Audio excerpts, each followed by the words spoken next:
Welcome,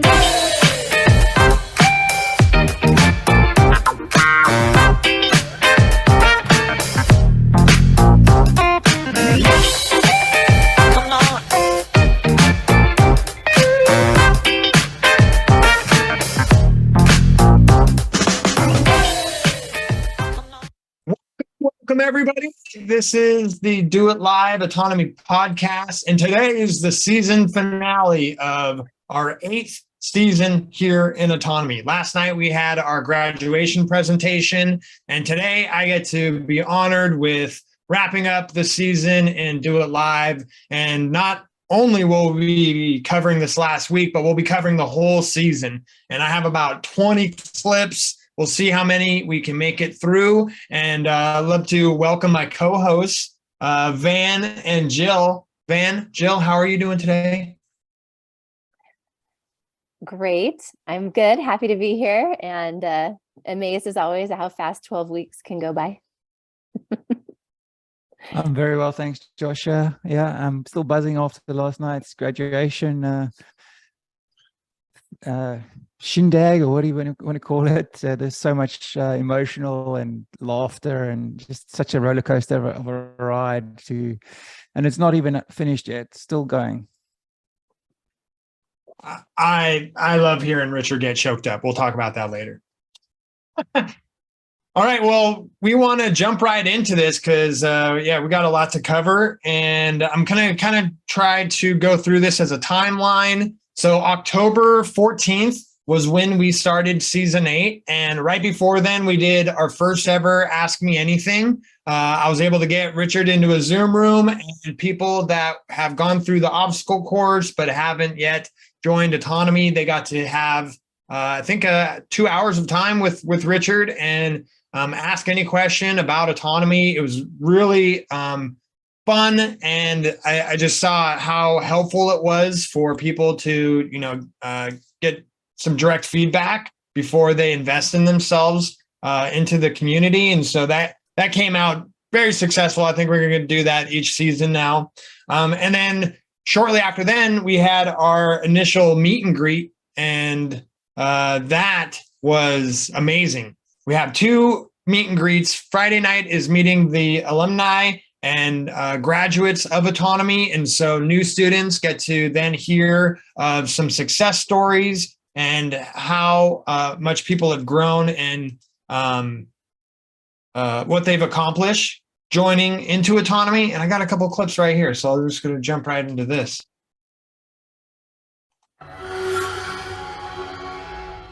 Let me introduce my right-hand woman. I'll let her go first so she can kick it back easy for the rest of the night. But Kara, would you mind coming on and just introducing yourself and telling everyone a little bit about your autonomous journey? Absolutely. Thank you, Joshua. Hello, everybody. So wonderful to see so many faces on camera. So I am a season 2 graduate, and I'm also the senior copywriter and team leader at Autonomy Unlimited. And I'm actually in the process of launching a brand new business. And so I'm really, really excited for this season. But definitely was not always like this. Before I came to Autonomy, I was a breakfast waitress for 11 years, and honestly, never really thought I'd do much else. I liked it at the time because it was didn't have to work a whole lot of hours to get by, but that is just what it was just getting by. Then, getting married, wanting to start a family, realizing really wanting to work from home and just needing a change. And then interesting synchronicity is when I actually met Joshua Hale. So Joshua and I met in our local town, actually through a Freedom Cell network. And as soon as we met, we clicked, just started bouncing around a bunch of ideas. And it was around the same time that Autonomy was getting started. And I remember when Josh was going through the first season and he was talking to me about it and wanting me to get on board. And I was a little hesitant at first. And it wasn't until season 2 that I finally was like, all right, I'm going to give this a try. And combination of meeting the right people at the right time in my life. And part of that was meeting Joshua and then also coming in contact with Autonomy. And I suddenly realized that I do have skills to offer the world. And there's a lot more that I have that I just didn't even realize was in the cards for me. I've been a writer for as long as I could remember, and it wasn't until coming into this community and also meeting Joshua that I realized I could actually do something with that. So I started doing some like odd jobs on the side, and it just kind of started slow. And then as soon as I joined Autonomy, everything just like, it was foot on the gas pedal and everything accelerated from there. I'm going to save the rest of that story for another time because it's really inspiring to see this waitress turn into who she is today. And she's the head copywriter. And yeah, I work with her throughout the week. Couldn't do what I do without her. And yeah, you can see like physically how confident she is now, where when I first met her, I hope she doesn't mind this. Like, I thought she was like a timid little mouse who would like listen to me talk about the Anglo-American agenda, and she kept wanting to know more. And so it was great to see this huge transformation over the last I want to say 6 years since knowing her. Van, Jill, I'd love to hear your experience of the meet and greet. Jill, I know you weren't able to make it that night, but you sent a fantastic video that was played. And did you catch anything on Sunday? Yes, I think the meet and greets are a wonderful introduction to every season. When it was my season and I was watching graduates and people in Autonomy Unlimited, and I was like, it was inspiring. Like, okay, this has had an impact in people's lives, and I want that to be me. And so then getting to participate on the other side of it and have a story to tell at the end was full circle and exciting. So I'm sure the season 8 people will look forward to it being their turn to be like, okay, this is what happened after my season or throughout my season. So, and of course, shout out to Kara. She's a huge mentor for me. And yeah, I love hearing her story. So. Awesome. And Van, did you catch the meet and greet? Were you there? Yes, I was. I wouldn't miss it for the world. That was going to be the first of the 12 lectures, right? So, or was it week 0? I can't remember now. It feels so long ago now. But yeah, that was a big buzz as well, just to get the season started, and to start this massive transformation. That happens over such a short, concentrated period. So yeah, I do remember it fondly. And yes, Kara is someone, I've taken her course. I've not submitted any material because, but it's in the pipeline. So I will take that on. And yes, she does come across very confidently, doesn't she? Excellent. Yeah. It's such a great way to start off the season. And so I look forward to that each time. I'm going to jump right into, and please, there's 21 people in the room with us. So if anybody else wants to share anything, please hop on. I prefer video if you can, but don't be bashful about interjecting, because we're going to be covering a lot this week, and I want to hear from your perspective of what went on.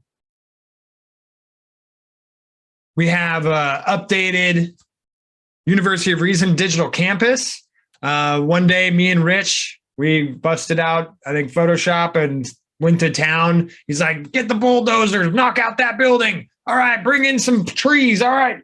And we were able to make a digital campus because it can be very confusing of what goes on in this streamlined process each season. But we start in the top left-hand corner. We have Autonomy Stadium, Grand Theft World, Autonomy workshops, Richard's presentations, and podcast appearances all happen here, interacting with the public. And then we enter into the season of Autonomy, and we've been able to break off an initial portion of the 6 weeks called the Ignite package. And the Ignite package has a lower price point. So Richard really wanted to make it available to as many people as possible, because those initial 6 weeks really do give people the tools to gain some momentum, to, ask for a raise, to figure out a new line of work, to start a business even, and to realize,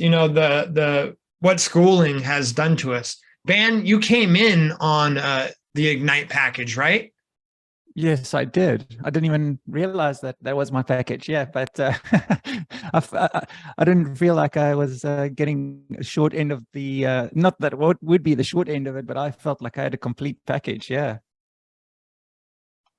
Awesome. Yeah. So it was jam-packed full of information. Even Yeah. if you weren't able to continue with us, you would have been able to leave with plenty to think about, right? Absolutely. Yeah, that would have, I don't see how anyone would go through that and not want more, to be honest. Right. So Van, yeah, we were able to come to him with another offer and say, we really want you to stay in the season. How do we make this work? And Van was able to make it work. And so after learning about unschooling, productivity, we crossed the street into the full autonomy program. This involves the community and interactive dojo exercises to where you really get to take the knowledge that Richard's sharing in Friday night lectures and imbued it into practical uses through practice. And we learned about interview skills, interviewing each other, and the art of small talk. That was always something that I had a problem with, and now I see it as being essential. Van, did you enjoy that process, and what did you think about, us throwing a bunch of interviews at you and then being able to see the progression over the season of that skill set?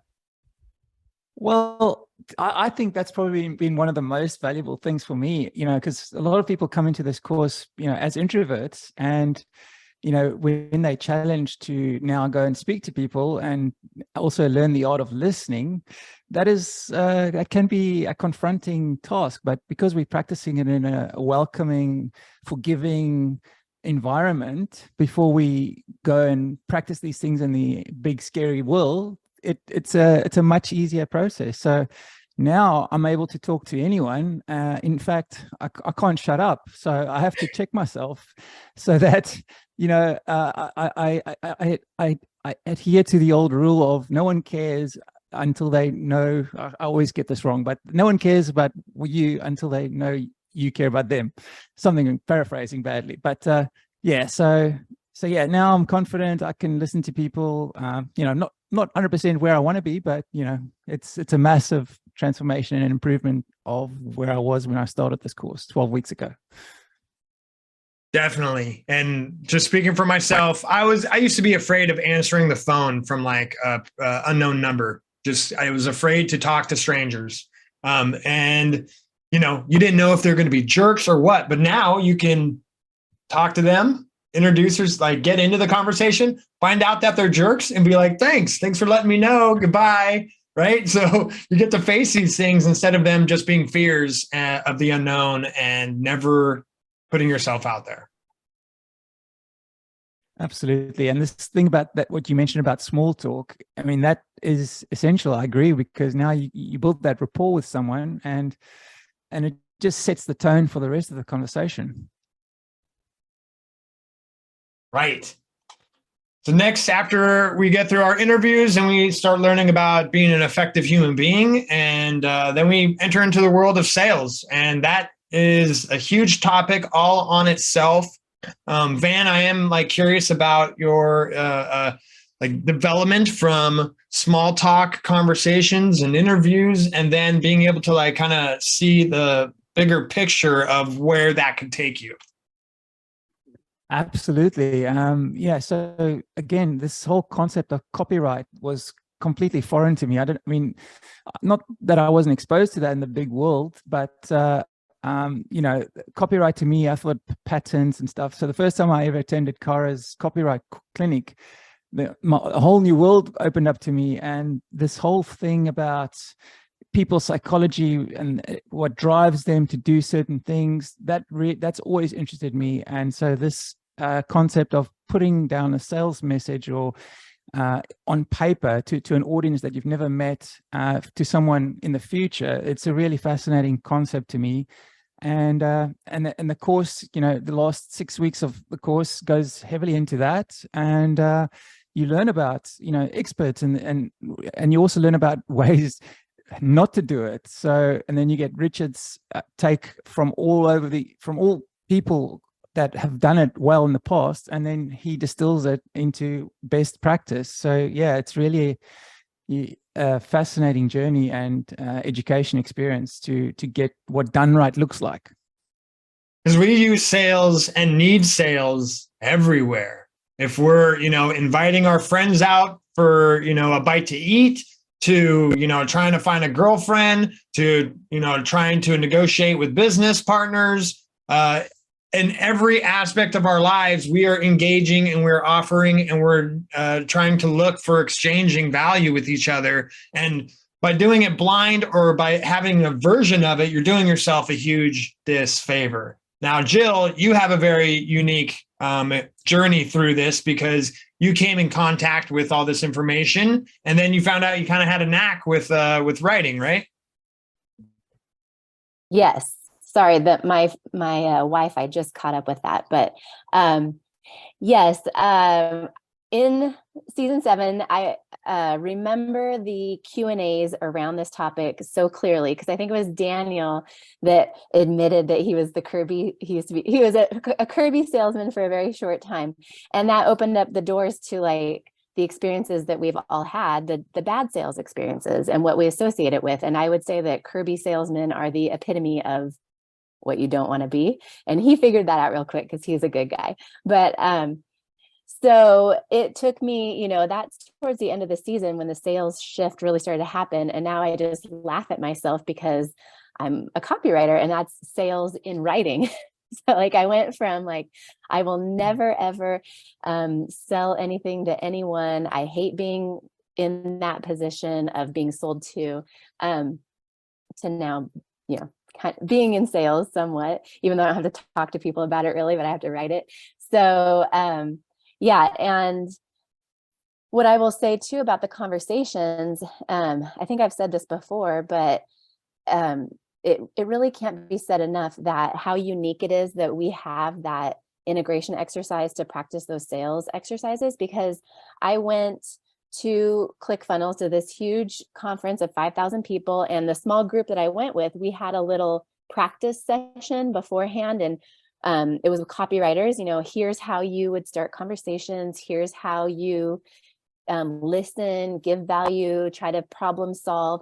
And it was brand new to everybody who was there, and they were like stumbling through these little introductions, and they were like, oh, I wish that we had an opportunity to do this, and somebody was given the advice of like, reach out to somebody on Instagram that you admire and ask if you can talk to them. But people have their barriers up, they don't want to just have random conversations. You always think you're being sold to. So the fact that we can have those conversations in autonomy and grow and not have your barriers up and just truly practice, no agenda. It's just, it's a huge benefit that I don't think you can find anywhere else. So. I haven't been able to find it. And anybody else on the call, feel free to chime in at any time as we traverse this conversation.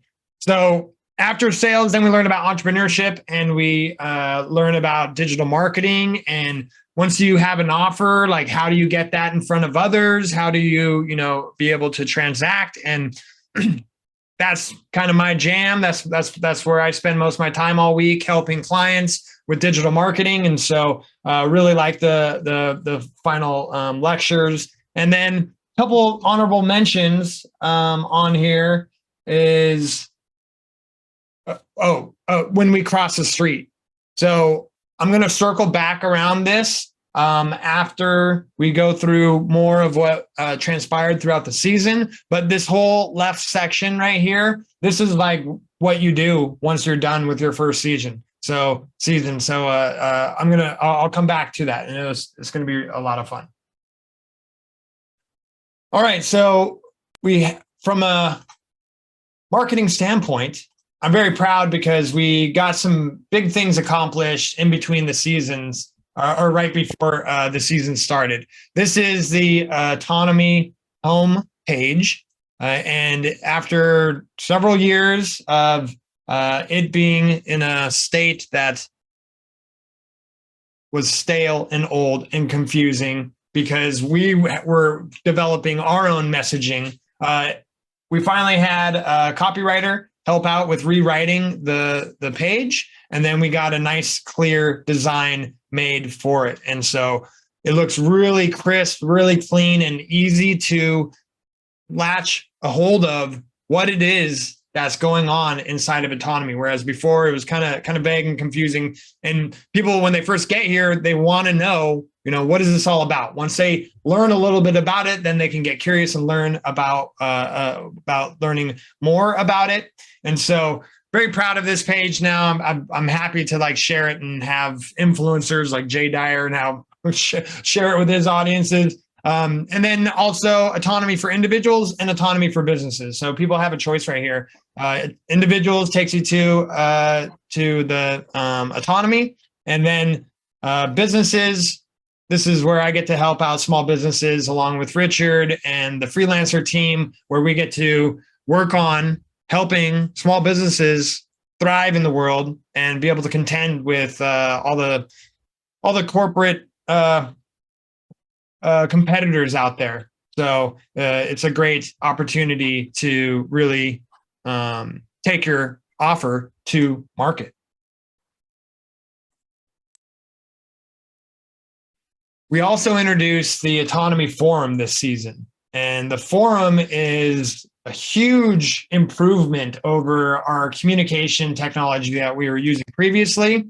The forum is now a place where people can make posts, people can comment on those posts, and it's gotten a lot of engagement with the community. I really love to hear back from some of the people on the call. What do you guys think about it? We introduced this right at the beginning of the season. It was a huge risk to move a large active community into a new environment, getting them to sign up, getting them to try out and learn new buttons and new locations of things. And so luckily things went pretty smooth from my vantage point, but I'd really love to hear from the people on the call. What do you think about it? I'm showing some analytics from seeing how active it is, and it's just getting more and more active as more and more people get more comfortable posting on it. But I'd love to hear some feedback on it.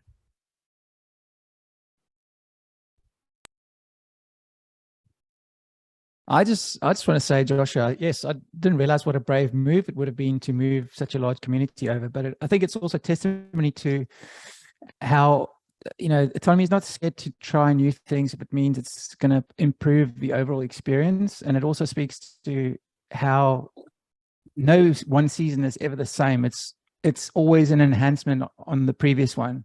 So the new students that are going to come in season 9, they truly are going to have the best yet autonomy experience, because that's just how this thing rolls. So that's exciting for them to think about. And you can really see that with how fast people are, understanding information, putting getting over their fears and practicing and gaining skills.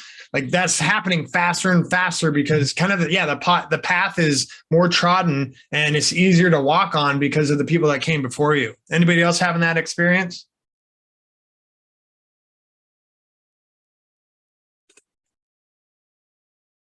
I'm going to assume yes. We just did this 2 weeks ago, but we moved over the Grand Theft World community. And so if you haven't checked it out yet, there's a whole new forum for the Grand Theft World. That too, kind of risky. Biggest issue right now I see is meme sharing and the convenience of that, trying to compete to Discord where they just were. I just sent a big old ticket to support saying, you guys need to fix this because they're cropping memes and you can't get the full effect when you first look at them. Huge. That's a big issue for community. So hopefully that gets fixed. And other than that, yeah, things are working out really smoothly. So along with the forum, we have recently released this. This is a new quiz, gauge your autonomy in 3 minutes. Once you learn about digital marketing, you want to be able to put enticing value out there And so this is a quiz for people first coming in contact with autonomy to kind of get a gauge of where they're at in their life. How much autonomy do they really have? So it gives them a kind of a grading system at the end of this. You can find that quiz here on Richard Grove's YouTube channel. Again, this is another great thing to highlight because the video distribution has really kicked up in the quantity of what's going out there. You can now see Grand Theft World videos and clips going out, and then also autonomy clips going out. There's a huge team that is trying to keep up with Richard and his 12 hours of live production he does each week between autonomy and Grand Theft World. And then, being able to capture nuggets of that and get that out there so other people can see, buried inside of a 6-hour podcast. So thanks to all the team members who help out with that. That's again, like things that you'll be able to aspire to continue to grow and learn and develop new skills. Richard has a successful podcast and brand to help out with, and I get a lot of good feelings by help getting the word out there of everything that Richard is sharing. Also, we have Do It Live clips from the last season, or from this last season. Phoenix has started to make highlight reels of Do It Live. And so instead of talking about the 10 student podcast that went on this week, you can get a quick little preview of it.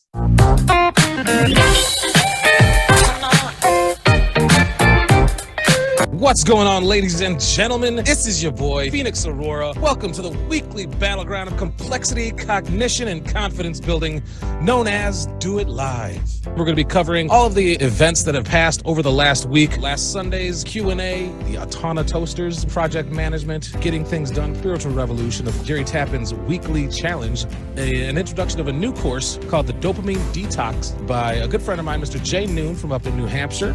Facilitated writing with Sarah Roman. Jay Dyer's Philosophy 101, which this week was Stoicism and Neoplatonism, mastermind groups, which myself and the co-host Nick are leaders for. Looking forward to getting your position on some complexities and struggles that you've dealt with as a leader of that group. Media production meeting, Friday lecture. So let's kick it off today with Mr. Bob Podolsky.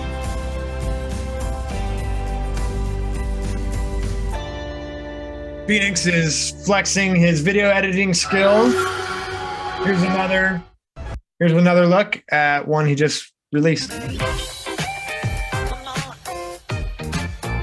have to think about it. And this is Christmas Eve for me over here on Big Island of Hawaii. Me and Jerry, we put our heads together for a show. I discussed the idea of manifestation. There's a lot of new agey talk that goes around the idea of manifestation, that thought creates reality, that thinking and intention and words are literally casting spells. What have you manifested, Jerry? I think I've manifested abundance in my life since I joined Autonomy. I said I'm gonna see this as an investment and this can create money for me. I actually did an integration exercise with Phoenix and I told him I saw that copywriters can make up to $100,000 a year. He said, would it be worth it to pay $5,000 if I can end up making $100,000 eventually? And that just is that is a no-brainer. Taking action and set goals, that is how I have manifested abundance. The idea of mentalism and thought creates reality. It starts with what is it that you want to create, and then you do the work to create that.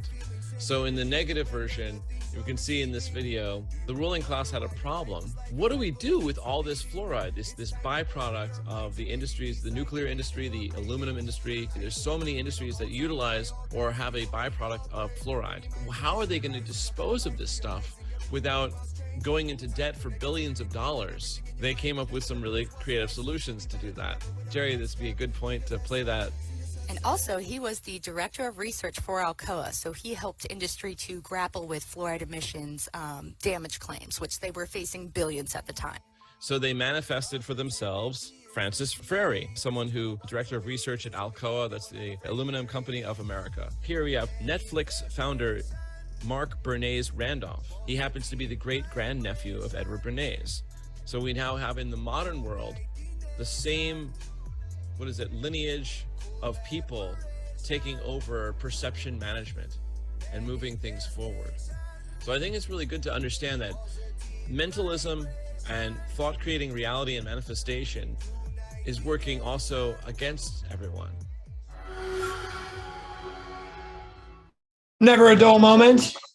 You can check out more Do It Live episodes. We have it on our homepage at getautonomy.info. You can go there and check out some of the highlights of this season.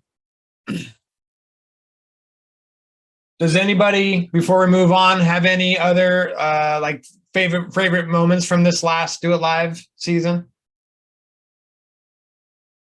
Cody, I know you just hosted. How'd that go? Oh yeah, I had an absolute blast with the last week's Do It Live. I remember some of the moments of setting it up were kind of panic a little, just, oh my God, this isn't going to work. What am I doing? I'm biting off more than I can chew. But then, the production came and it went smooth. Well, as smooth as Do It Live goes, but it was just beautiful. We got so much talent together, so much good artwork, got so much inspiration. It's a good way to end off 2022. Fantastic. And it all happened because you stepped up and you didn't run away and you just saw through it, right? Oh yeah, if I'd run away from the idea of getting together some artists, that wouldn't have happened. Kind of like what Daryl just said with using your intention, kind of casting a spell. Hey, in Daryl's clip where there was this discussion about Alcoa getting rid of the fluorides, what was left out was they decided to get rid of it by putting it in the water. So we're all drinking those fluorides if we're in a place that fluoridates the water. That's right. I thought that was the main point of that whole clip, but I didn't hear it this time around. Yeah, it was on there. The full episode. Any other honorable mentions from this last season of Do It Lives? Any like favorite moments or shout outs of people, students that you saw doing a great job? I didn't get to see a ton of episodes, but I feel like I heard more about Do It Live this season than ever before. So whoever was doing it was creating a splash week by week. I think early on, was it Van and Monica, did you co-host? And that everybody raved about that one. And I know Erin, she like reached out and invited people on to talk about specific topics, which I thought was really smart. But I think there was never a dull moment. And I think everybody made each episode unique and worth watching. And so good job, you guys. It's kind of scary, like Cody just said, but you did it. It's excellent practice, and to be shown, we all have opinions to share, and there's a structure that you get to lean on from doing it from the students and grads who came before you. And yeah, once you figure out, it's not that hard, then you might end up like Chris McMillan and asking James Corbett to to be interviewed. Yeah. Joshua, I'd just add, as somebody that's witnessed this kind of all the iterations that have gone through, because I do feel like this was a great project, and man, it really has, really come into its own this past season. But this was your baby, and it really has, I'm just so proud that you've, kept pushing it and kept pushing people to do it. And now it really is like, one person's creativity is building on another person's creativity. And man, it has been really an exciting year to watch Do It Live, because it has, just every time it's just gotten better and better. I agree. It's great to see, friends that relationships that you have, people stepping up to challenges, but pushing through them. But aside from all that, it's just really like good content. It's good ideas. It's good conversations. It's inspiring material. So I agree with you, Mike. I got something. So I think this was the season where Richard started to give feedback to the hosts after the Do It Live. So that really made things interesting. Stay to the end. Yeah.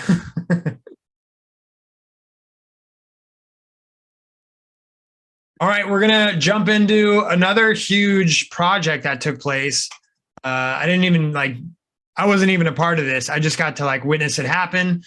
James Corbett approached Richard and said, hey, I'm doing an end of the year highlight of everyone I had on for solutions. A lot of people came in to Autonomy from Richard's presentation with James Corbett on autodactism. And Richard was able to get some thank yous from students, which is not an easy thing to do from asking a community, and be able to make a video that James then played for his New Year's and final episode.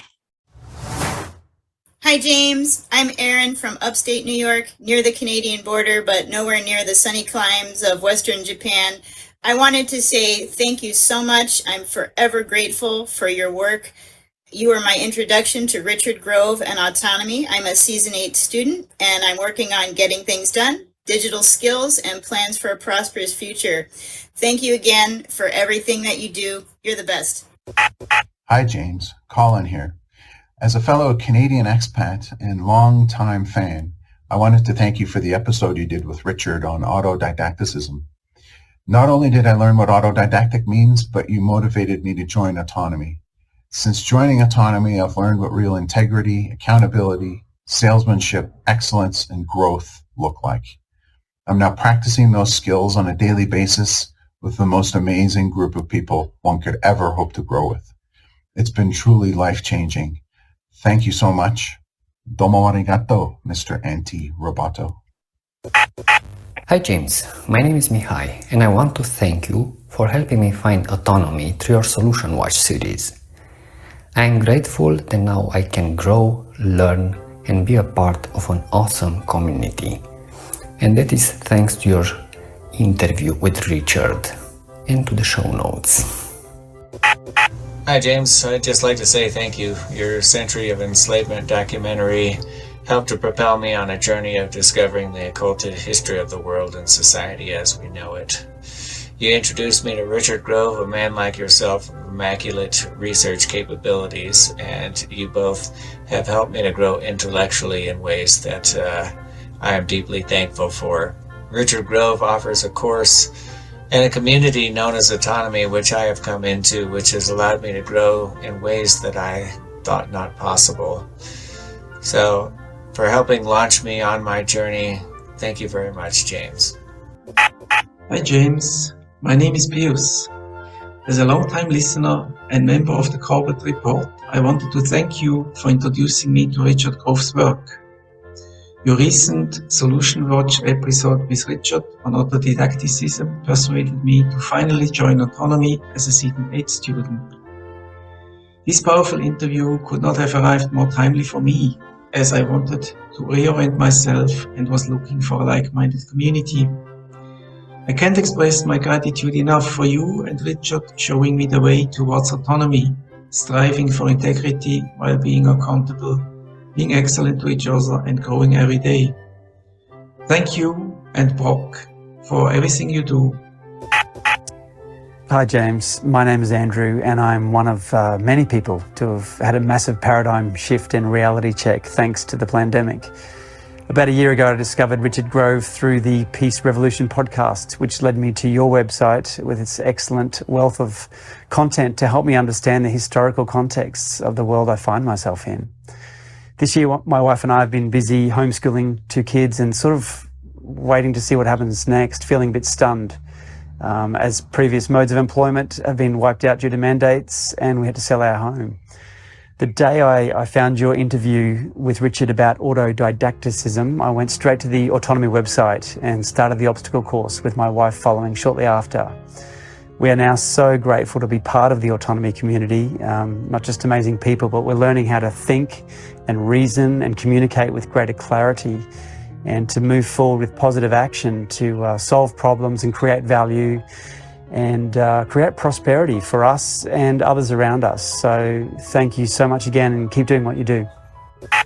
Hey James, the way I found you was through your Solutions Watch episode called Autodidacticism, and it led me straight, I can't remember the steps I took, but it led me to autonomy. Fortunately for me, it's all worked out, and there is no doubt in my mind that it has 100%, 1000% changed my life and the course of my life. Thank you so much for doing the work that you do. And there are many people I've spoken to within Autonomy this year, season 8, that have mentioned that episode. It was an epic episode. I know you could not have perceived the effect that episode would have had. But I'll tell you, there was some magic sprinkled into that episode, and it's going to transform a lot of people's lives. A year after discovering you and following you around to various podcasts and different hosts and interviews, you made an appearance on Grand Theft World Episode 5. I want to say thank you for that whole journey and for introducing me to Richard and his autonomy course. A month after watching that interview, I signed up and was enrolled in the course, and 2 years later, I've been through the course 4 times. I have participated each season more and more in the community, and I'm learning how to be of service and to give back and to help those around me. So you've changed my life. Autonomy has changed my world. I've doubled my income since enrolling. I have a side project now where I'm making my own videos and content based on a library of books that I have amassed and built up after engaging with your content and Richard Grove's content. And I just have to say, you inspire me, and I am extremely optimistic about the future and being part of a network which is based on truth and evidence and knowledge. So I just want to say, James, thank you for all you do. Keep it up, and let's have an unbelievable 2023. Wow.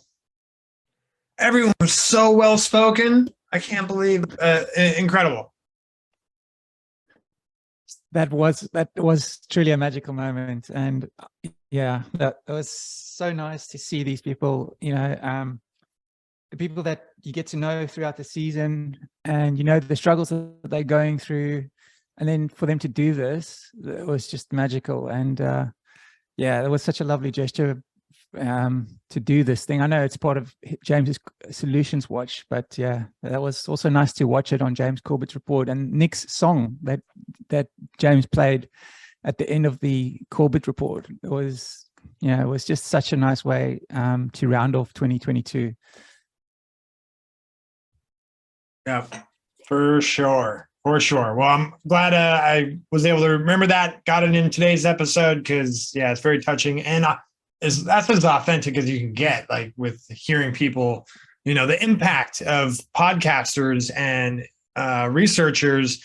They just like upload it and then they're on to their next project. They don't really think about what the data they're uploading and the impact that it will have in the future, right? I mean, that video can still be seen 50 years from now, hopefully, and still be, having such a big impact.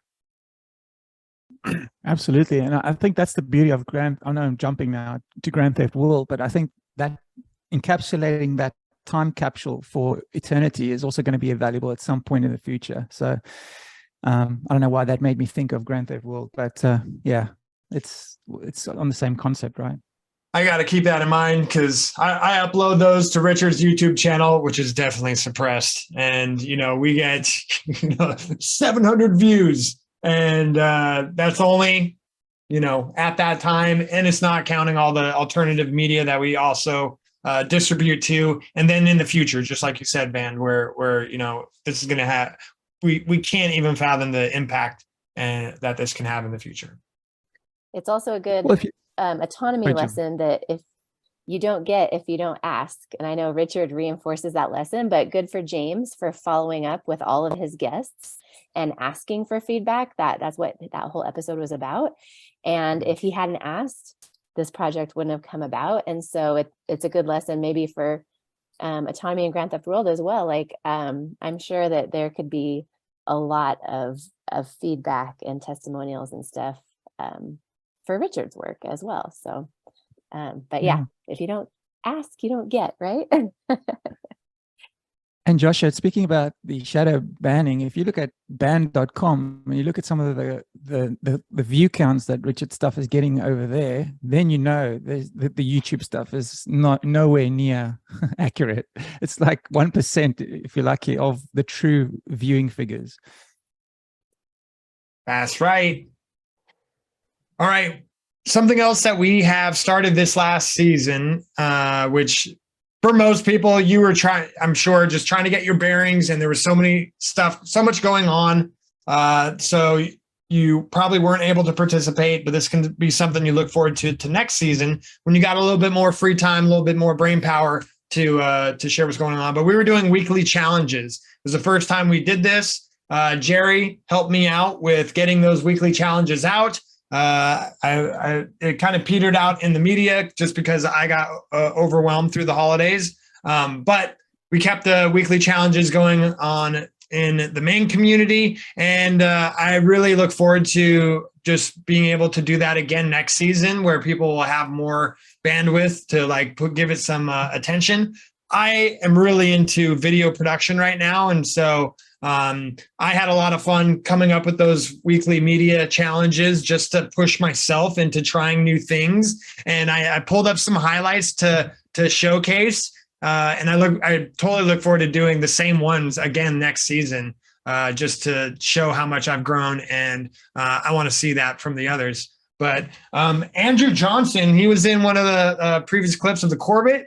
He came out, he said he just bought a nice camera, spent 20 hours using it, and then came up with this. I was blown away.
If you start learning anything about filmmaking and putting shots together, storytelling, this is so good.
We ran out of coffee. You ran out of coffee? Yeah. Where are you going?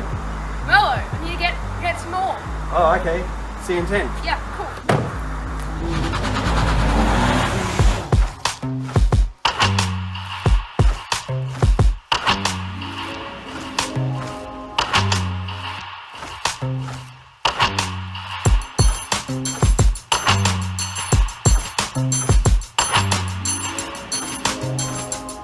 wish Andrew was here to like talk about this because man, so much went into that. Like this, just the storyline itself is like genius. And then all the different shots it took in order to put that story together. Yeah, I was like blown away. I was like, you just got your camera and did this?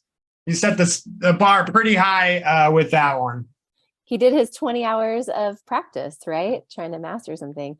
And just knowing Andrew and Monique and their whole journey, that just warms my heart even more. And to see their son involved. And I really hope that they just take this and go with it and they're successful. That was awesome.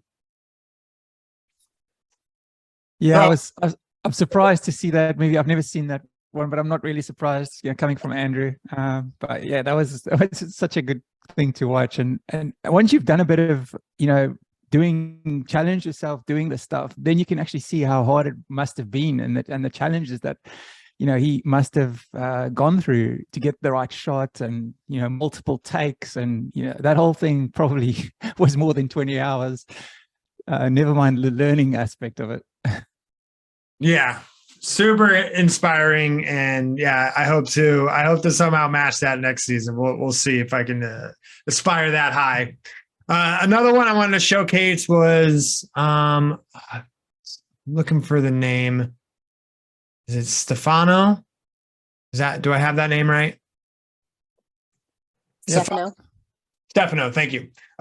Stefano came up and said, hey, I've been doing this stop motion photography with my kids, and shared how he did it. And so I immediately jumped on that because I have a 4-year-old daughter. And so I was able to like download the app and put it to a test. And this is what I came up with in my first day. But my daughter loved it for about an hour.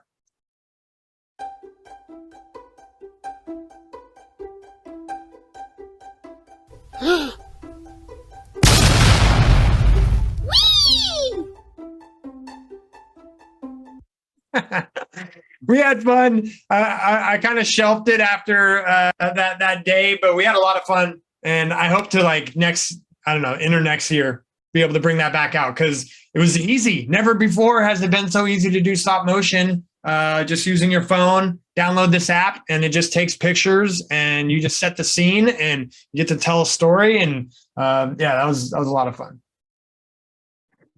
And who knows what that might lead to in the future, by you doing that with your daughter. She might take an interest in this kind of line of work, and, she might make a career out of it. Hey, by the time she's 8. Here is another one. I think this is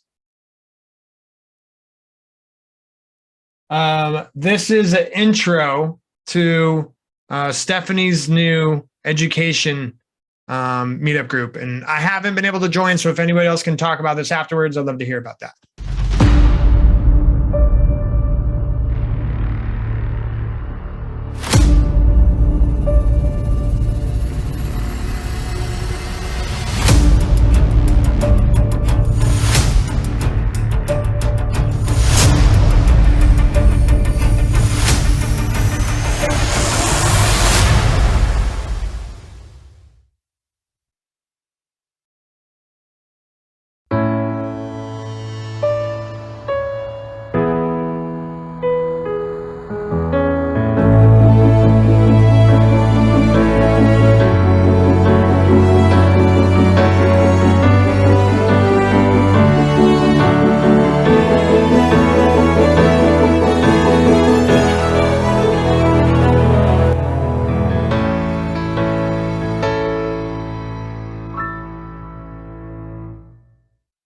Great contrast. I want that. And my wife calls that music in the beginning the brown note, but she's like, oh, I can't stand movies that's previews that start that way. Who made that, Joshua? I think Phoenix, Wow. He's really flexing his muscles, isn't he?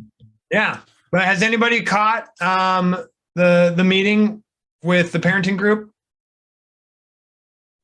Yeah, Joshua, I've been at the first 2 meetings. Oh, my camera's taking a while. Oh, cool, Onyx. Yeah, please just tell us a little bit about that. So it as with every group experience in autonomy, it's wonderful. People show up with their full selves, their full competence and generosity. And I've been reflecting a lot the last couple of days on why autonomy is the best money I've ever invested in myself and why it's so different to every other course I've done. And I think one of the reasons, honestly, because I've done a lot of different courses on entrepreneurship, and a big difference here is that being grounded in ethical salesmanship allows everyone to relax. Because we don't have to go against ourselves. We don't have to go against what we probably all naturally feel, that if we're playing on people's fears to sell things, it doesn't feel nice. And the values on which autonomy is founded, allowing us to relax in that way, the level of generosity, kindness, support, and becoming through one another. I mean, it's mind blowing. Sometimes I make jokes about, am I in heaven? Am I in heaven? And I just see how the culture of excellence and kindness here, I've grown in ways that I could not have imagined in other courses that I've done, because it didn't have the group consciousness to really help each other grow from a really loving place. Being relaxed because we're not learning BS horrible stuff. And we're learning how to, unschool and be free and autonomous. And yeah. We're not competing against each other, right? Yeah, exactly. Yeah, there's enough opportunity out there that we don't have to be stepping on each other, taking from each other to get our needs met, but we can all thrive and flourish by helping each other out, which is an unusual trait in communities. Yes, because I think there's also, in other courses I've done, there's almost been a dissonance, at least that I was perceiving, maybe it wasn't really there, but between what you do in sales and what you do in life. So the idea of, being abundant in sales or having an abundance mindset, but then not translating that to how you show up as a person in your everyday life and how you show up with other people, and that focus on sales. And I must say, not coming from the United States, I associate that with American culture, if I'm honest, this idea of sales. And in the courses I did, I kind of saw that and went, I don't really know how to make sense of this for me and what I want to create. And you're right, there's no competition, because we understand there's something, I think that we viscerally all understand here, is that the more we add value to one another, the more that we can become ourselves. And I'm blown away. It's amazing. That is beautifully huge. Yeah. Expressed, Onyx. Beautiful. Right. Thanks for saying that. That's great to hear. When sales clicked for me, when I was seeing the way Richard was teaching it, it just like, I just get to do what I normally do, which is help people. And one missing component that I had was being able to ask for my own self-worth, so that there was an equal value exchange. Like that's where I was lacking. But understanding like, good, I don't have to learn these manipulative tactics in order to get what I want, or to try and, persuade people into doing something that's favorable for me. It's just, I get to do what I normally was doing, which is helping people. And that was a huge relief for me. So was that a lesson you learned in season 2, Joshua, or did it take a bit longer, the self-worth equation?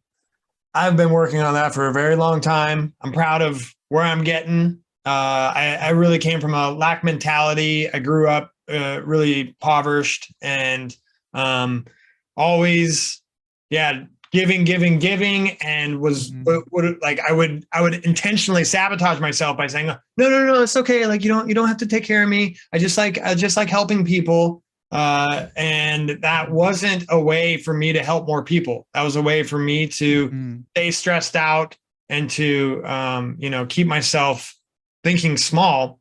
And so I really had to recognize that Richard, as you guys know, just working alongside him, I've kind of gotten executive training through this, and he's pushed me and held me accountable. And I've had plenty of experience running the marketing agency, helping out with autonomy sales, to like be in the front line, to examine my weaknesses and get the experience to strengthen them, to where I'm proud of how much I've come. Still always have more. That like glass ceiling of like what is potential is like, you know, it's a little higher. It's higher than I can reach right now, which is good, because before it was squishing me down. But really, I think Richard's experience of, you know, working on Wall Street and just seeing, you know, how much is available, and if you just, you know, ask for it, you can get it.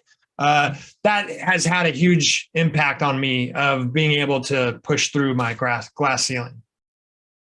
Nice. And it's so true, you know, this analogy of helping others but not helping yourself. It's like, you know, the oxygen, help on the plane, when you're supposed to put oxygen on your own mask face first, and then, you know, other people. And if you're not doing that, you're not helping yourself, and then you can't help other people. So yeah, fantastic. Another great aspect of autonomy is we all meet online, but it's even better when we meet in person. We had our first Autonomy Northwest meetup. Turns out there's like a dozen autonomy students here up in Northwest Washington area. And we had a snowstorm, and so we had about a dozen people that were about to come have dinner, and then we had to reschedule because of the snow, and it was still icy out. So 4 of us ended up making it to it, and it was so sweet and so comfortable. Conversation was so easy, and we just chatted away for like 4 hours. We all did a potluck and brought food, and it was really great to, you know, I get a lot of connection online through my experience with the autonomy community and working alongside you all, but nothing can really replace that in-person experience.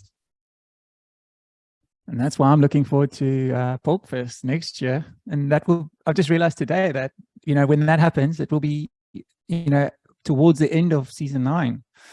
It's like, wow, things are not standing still.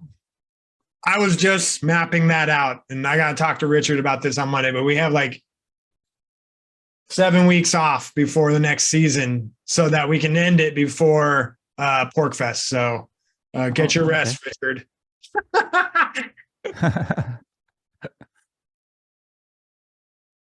All right. I'd love to hear from some of the autonomy leaders. This is another program that we just started this last season, and that has to do with graduates having an opportunity to step up, be able to give back, be in a leadership role, and be able to support new students in the new season coming in. They've helped out so much with, you know, all the many small tasks that it takes to get the season to work smoothly. But also we introduce masterminds. But before we talk about masterminds, I'd love to hear about the autonomy leaders. You know, how was it for you? What did you gain by, you know, being in that position? And what are you looking forward to next? Jill, Nick, Jerry. I was just going to say, who's here? Jerry, you want to go, or you're? Go ahead, Jill. Well, it was just a real thrill and an honor to be asked. And it was something that kept me engaged in season 8. I think I'll always be engaged in autonomy, but, you know, I started putting my skills to use, you know, exploring other things. And so being a leader allowed me to stay engaged this season and get to know the students, and which I'm really happy about. And it pushed me to learn things that I wouldn't have otherwise learned. I had to use a lot of my time management skills. Sometimes I do better than others. And Tell us about the weekly videos. How'd that go? Yeah. At first, I was not super excited about it. I was like, oh. but I enjoy that. I think just like with anything, the more you practice, the more comfortable you get. And I don't know that doing anything with videos is necessarily in my future, but I like that personal interaction, even though it was video and I'm not really talking to anybody, but I felt like it was my chance to talk to the season 8 students and to humanize some of the processes. I think Richard does a good job of explaining things. You know, things are laid out, but the more ways that you can hear things explained, the better, especially since I had just been through the process of figuring it all out myself. So I was like, oh, here's some tricks and tips and things that I did to navigate my season. And hopefully that helped the season 8 people. And you learn a lot when you watch yourself on video and you're like, oh, you know, So Jill was making a recap video each week of what was on its way for that week and getting it posted. And did anybody get benefit from that? Anybody catch those? And did the season 8 students, was that helpful at all? I thought that it was valuable. Not just looking through your audience. I know Onyx is season 8, and who else do we have here that's season 8? Not going to put anyone on the spot, but Carly's there as well. Aaron, Noel, Mihai, Pierce. Yeah, no, it was useful. It was you could certainly see that it was, you know, triggering your complexity, Jill, and it was nice to see you know, growing each time and, you know, sharing your, you know, using that platform to, you know, build your confidence and you know, at the same time deliver value to the community. So thank you for that. Yeah, I'm here, Van. I'm in my car, so I couldn't find the unmute button fast enough. Yeah, I really like those. I liked those recaps a lot. And I, like Van said, you know, I feel like I got to know you a little bit better and really enjoyed it because I couldn't always keep up with what was going on. So it was helpful. It was a good, it was a good, like a cruise director for me, directed me to where I wanted to go. So yeah, I loved it. Mm-hmm. Great feedback. And thanks so much, Jill. I dropped the ball on the last one twice and then like kicked it into the end zone. But I think we got it up, and yeah, you stuck with it. You know, it shows for the leaders, right? They're kind of getting executive training as well, right? They're getting responsibility where we have oversight. I'm keeping an eye on things. Richard's having an eye on things. They have access to me and Richard. And so the challenges that they're experiencing, they get to get feedback, high up feedback. They also have each other in the leadership roles to be able to figure it out before, you know, needing to call out for more additional resources. So it's a great, you know, place to learn quickly. Nick, Jerry, I'd love to hear from you guys and your experiences. I know you're doing some graduation interviews now. Go ahead and talk about that. Yeah, I'll chime in. So firstly, the graduation interviews are going really well. I love hearing about students' experiences and their testimonials with regards to the things they're learning and the breakthroughs they're making. Particularly, we asked some questions about how are you feeling beforehand? What were you, did you have any fears or any anxieties coming into the course? How do you feel now that you've been through the 12 weeks? And the transformations that people achieve are just, I never get tired of hearing them. You know, I've got a packed schedule of graduation interviews coming up over the next week, and I just can't wait for all of them because it's just so inspirational to hear the progress that people are making. And so, and I've done a handful of graduation interviews before, but I've never done them as sort of consistently as I am doing them this season. So I'm really looking forward to the rest of those. But one of my favorite things to hear that I've heard a few times is they feel like they're just getting started. So even though it's the graduation and that tends to come at the end of something, you know, it's the end of the 12 weeks, it's the end of the course. I think what people are really experiencing, what I myself experienced, is that, oh, now it starts. Now the real fun, the real progress, the real breakthroughs, the real life-changing stuff begins. And I just love hearing that. And I love spending time with students when they have that realization. And the feedback is wonderful. Everyone has just positive things to say. People are really enjoying the mastermind groups. That's come out as one of the benefits that people that wasn't advertised in the marketing so much. People are getting a lot of value out of this format and this structure. And so that's great to hear as well, because it's the first season that we've run them. The feedback on the masterminds is really top notch. So I think that was a worthwhile addition to this season, and something that we should definitely continue into future seasons. And Nick, you've took on the role of Sunday breakout rooms. And so I got to see you, be put in stressful situations and grow too. Talk about that.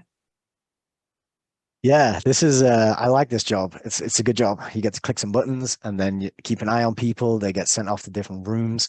And the only thing I don't like about that job is I don't get to be in the room listening to the amazing conversations that are going on. I'm just sitting there and I can see who's in each room, and I'm like, oh, I wonder what they're talking about.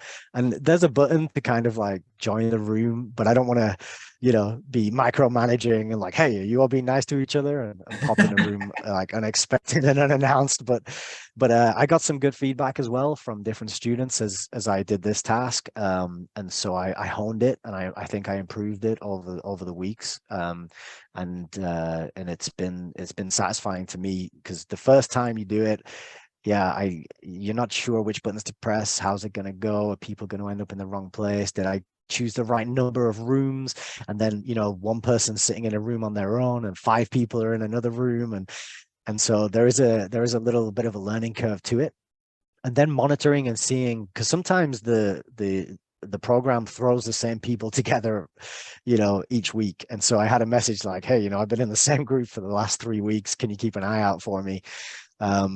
So like, okay, I want to monitor and make sure there's a variety, and because people want to meet each other, and it's where the magic and the synergy happens when you meet the new students you haven't talked to yet. And I should mention, that's another benefit of me doing these graduation interviews. I'm getting to talk to students I haven't yet talked to. And so that's another thing that I really like. And I have to fight really hard my instinct to just go down into an interview and an integration exercise and be like, nope, we actually have a thing to do here, let's do that. And then I'm hoping that I get to speak to these people again later. So it's been a wonderful season for me. I've enjoyed all the extra responsibilities that I picked up. The mastermind group, it's just been a continuous source of inspiration to me, seeing this group come together, share their problems, share their advice and their knowledge, encourage each other, lift each other up, share each other's wins, commiserate in each other's losses, but still, dust yourself off, pick yourself up, have another go, get back at it. And just seeing that grow over the 12 weeks has been wonderful. And then off the back of that, I was invited to take part in a number of Do It Live episodes. So I think I ended up either hosting or co-hosting 4 over this season. And that's just been another excellent experience too, just knowing that people feel comfortable to say, hey, Nick, can you come and help me out with this thing that I'm going to do? And every time somebody asks me, I'm just like, yes, I'm going to be there, because it's the best feeling is to help people do something they're a bit anxious about or nervous about, and helping them to overcome that trigger. They're triggering the complexity. They're hitting a hurdle, and they're not sure if they're going to make it, but being there on hand to just be like, okay, do this and try this, and it'll turn out well, and I think we've really seen Do It Live reach a new level this season. The people who've turned up have really brought their A game, and we've had so many memorable moments and excellent episodes with different themes that it's just been wonderful to be part of and to witness. Yeah, thanks for your contribution for that. Thanks for taking charge of breakout rooms. You did an excellent job, and I hope that you'll join me next week for the mastermind workshop and co-host the workshop with me. Just be able to flex your new skills that you learned with the breakout rooms. And then We'll talk about masterminds here in a second. I want to hear first from Jerry about his leadership growth and his experience. And he's taken on a lot of tasks. There's a lot of tasks to be done. And so he's really helped out with quite a few from across the board. And then we'll circle into hearing about mastermind experiences from students and leaders. Sure thing, Joshua. So I first want to say that I am a season 7 graduate. So when I was asked to be an autonomy leader, I said, hell yes. And I was put in this Discord group.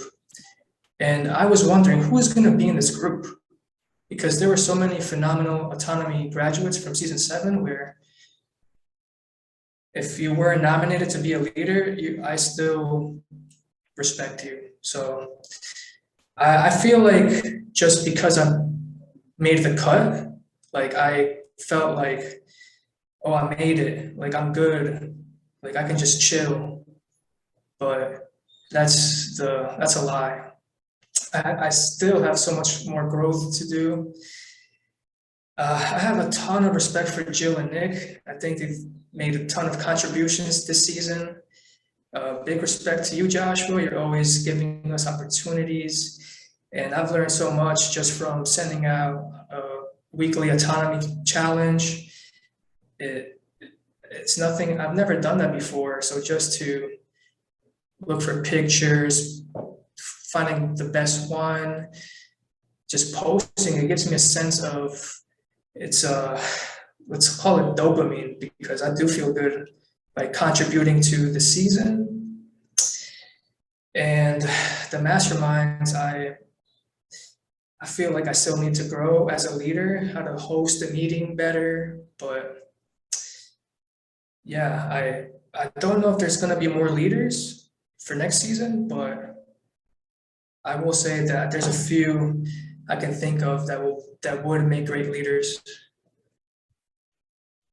Yeah, we're gonna have to create a bigger room, and yeah, we'll figure out like kind of a nomination process. And I think it's a great opportunity, just from my own experience of how I was able to help out Richard and get into kind of an executive position. That's where the real refinement, that's where the real real-time, real-life exercises come in, that you gain the experience to become proficient in what you do. And so having that leadership opportunity, so those all-star students that showed up and kept trying, they now have a path to more refinement and to give back. That's such a huge aspect of being able to help out the next season of students, get to know them, be in a position where you get to get to know even more awesome people, and then be able to help out, because there's a whole learning process with being able to help others with their problems while you're navigating your own.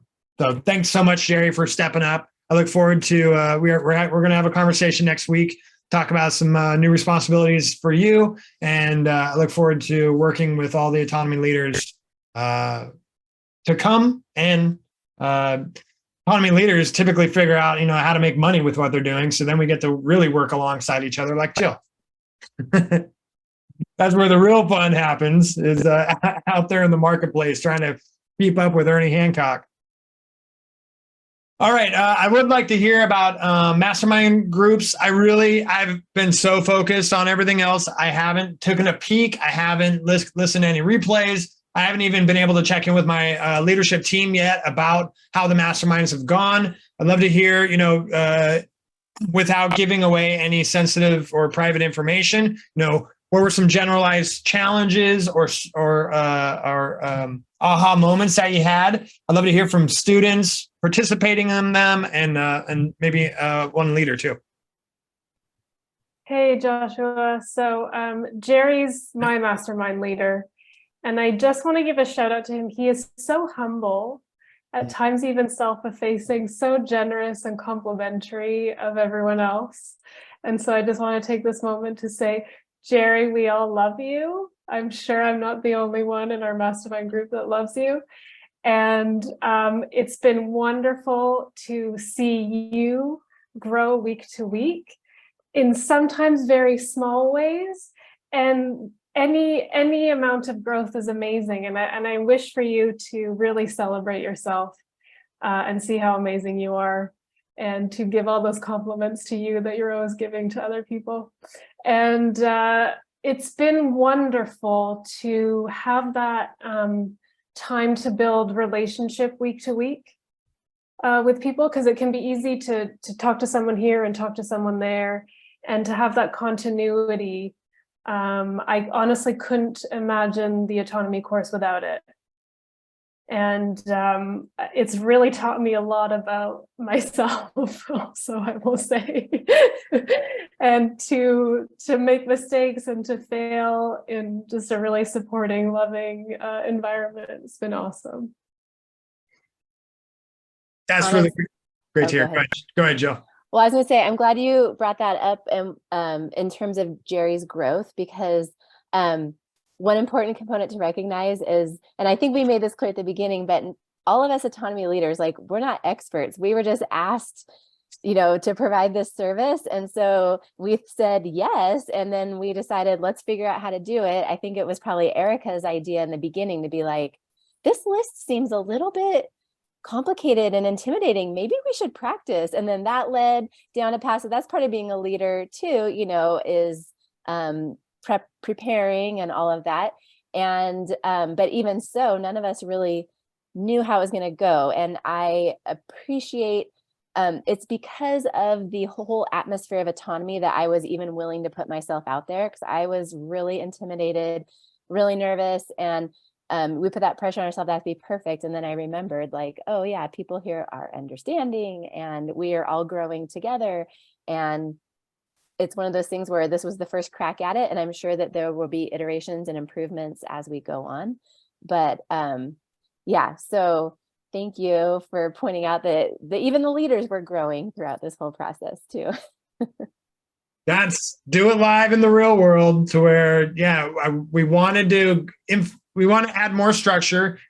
I'm so glad we were able to get it all together to do the masterminds. And then that was the real reason why I got the leadership together, was to be the test run, and for them to go through the fire first. There was just enough time to get some experience under their belt, so that when they were able to help out with the rest of the students in this, they had some guidelines and some experience. So anybody else have any kind words about masterminds before we move forward?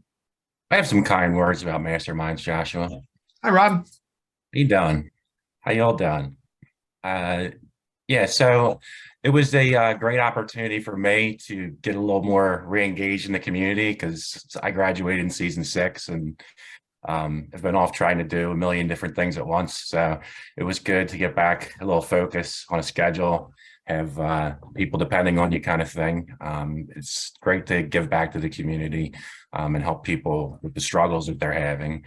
I've been just really successful since I've joined Autonomy. I've increased my salary 25% and got a promotion, and just have that confidence that I can do anything I set my mind to with the skills and the community, and having a community of people who are they believe in self-reliance and freedom for other people is just such a great group of kind, generous, giving people. And it's one of the best things that I've gotten out of Autonomy, is the community and the relationships I've made with people, and meeting everybody in person at PorkFest. It's like, I didn't meet, a bad person the whole time I was there. It's just such a great thing. And back to the, specifically the mastermind group, having the opportunity to, work with the season 8 students on their struggles and being able to, give them some old man wisdom, as I call it, is, makes me feel good to be able to give back. So I really appreciate the opportunity to participate in that. Oh, that's really good to hear, Rob. Like I said, I haven't heard any feedback yet, so this is great. I look forward to getting more, structural, feedback to make it better next time. So we'll be having a meeting here in the coming weeks with the leaders in order to figure out, how do we make this even better.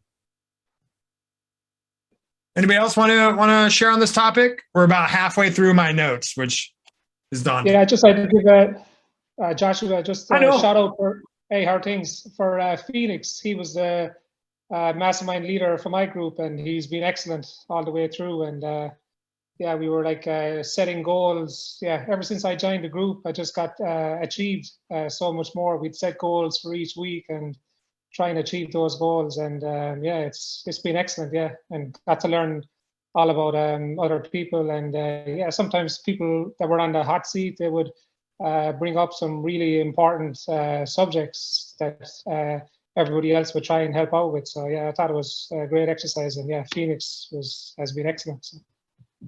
So. Great. I know Richard's on the line, so he's hearing this. Yeah, and I guess I'll just hop in with some kind words about the masterminds, where my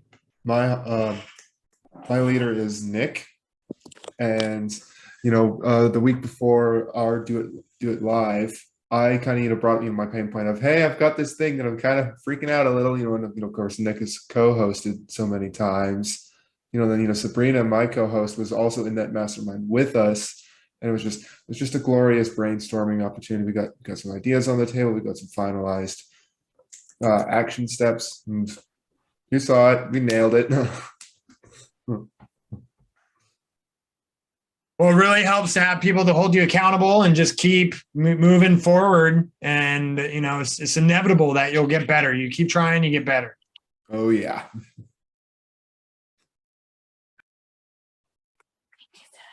I'd like to give a shout out, if I could, to Daniel. Okay, go for it, Jay. Yeah, Jay. Yeah, I think Van wants to give a shout out to Daniel as well. He was also in my mastermind Yes. group. And Yes, I can exactly. I think I can speak for Van as well when I say that it's been a great experience. Yes. Collaborating with people from different parts of the country, different parts of the world, with different ideas, different backgrounds, different levels of entrepreneurship and challenges. Mastermind has been awesome. It's been something I've been looking forward to every single Wednesday since we started it. And just to be able to bring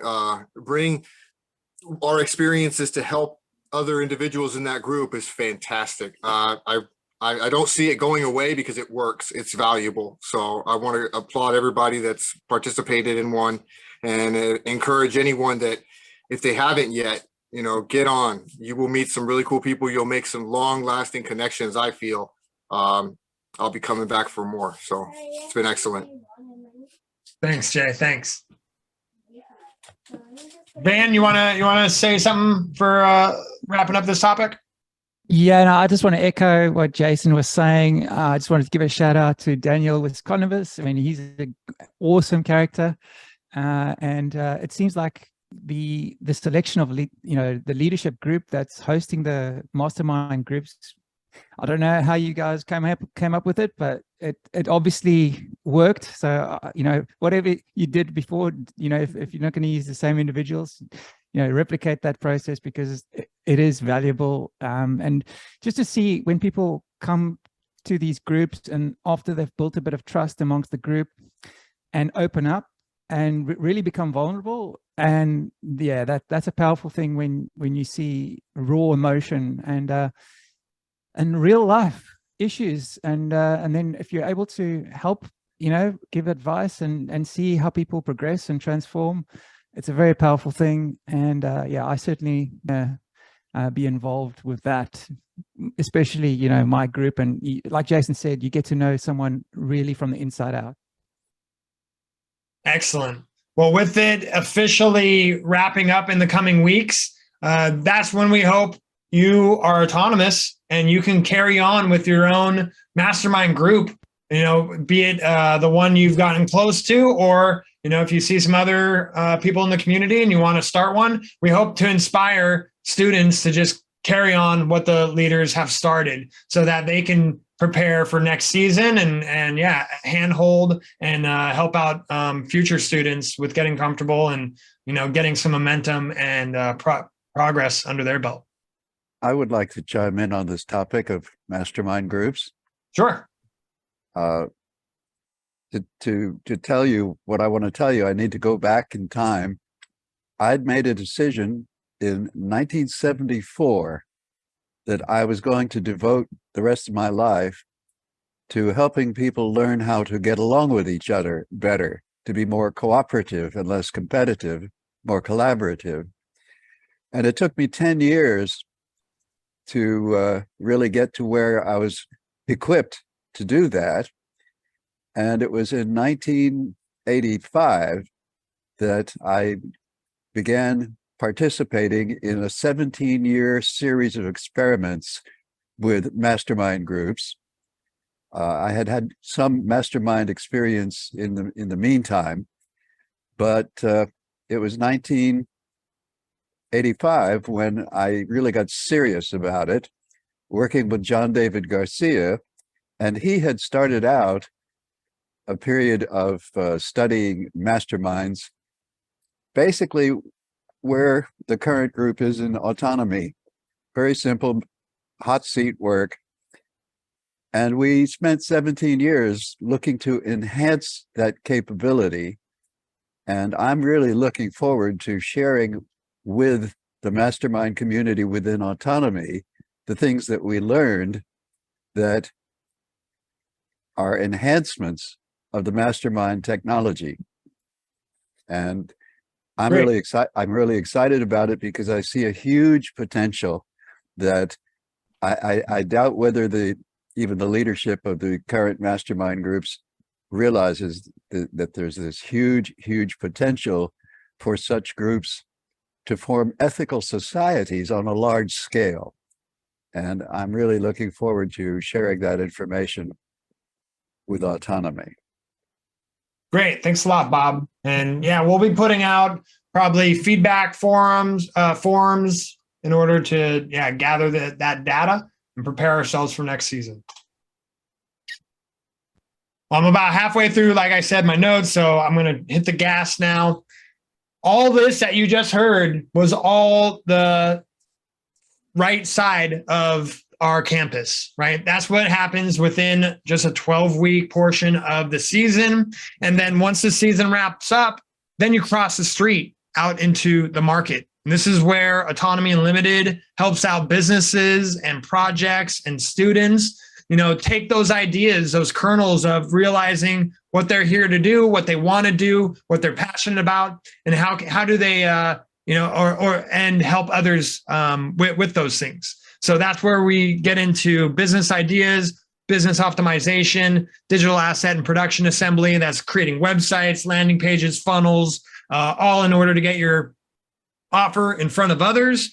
And then marketing and distribution. Once you have all those things in place, that's when you're able to really get feedback on how well your funnel, your mechanics are to adapt and be able to continuously get traffic and start servicing people. So this is where the real fun begins. Now that the season is over, you understand the kind of the buffet table of what digital marketing is, and now we welcome you to join us out in the marketplace to help build real offers. And one huge thing, I'll just drop this right now, is courses. I think a lot of our students have courses in them.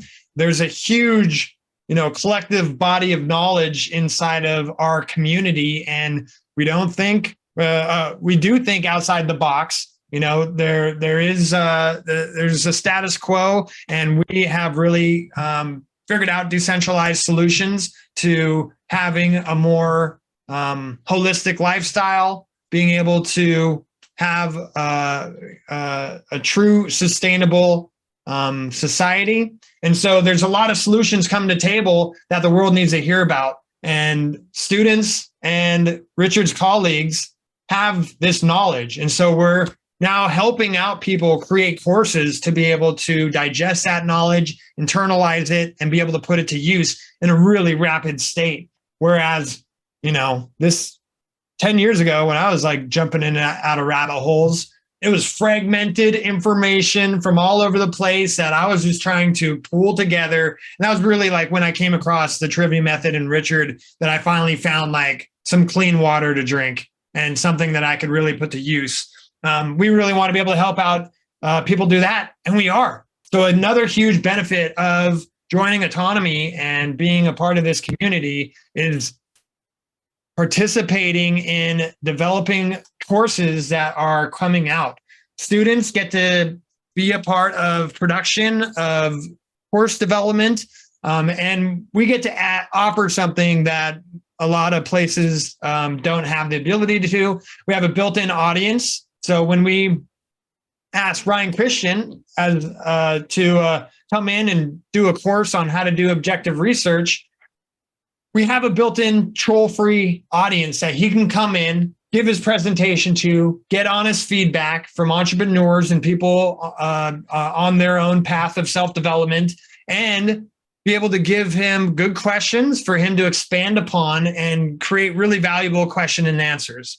This was a presentation that he did, I think, 2 or 3 weeks ago, right before the holidays hit. And we're now starting to shape this into a product, taking everything we've learned inside of Autonomy, hiring people like Jill to help us out to craft this message into something that is easily to be understood, and people can recognize the value that's inside of this course, that they'll be happy to pull out their wallets and pay for organized knowledge, whereas before it's dispersed across the internet. And a lot of our stuff that we teach here is stuff you really can't find on YouTube. It's difficult to find these things. So really excited about this. I'm just going to play Ryan's welcome video on this. This will be coming out. Autonomy students will have access to this when it's done. But here's a welcome from Ryan Christian.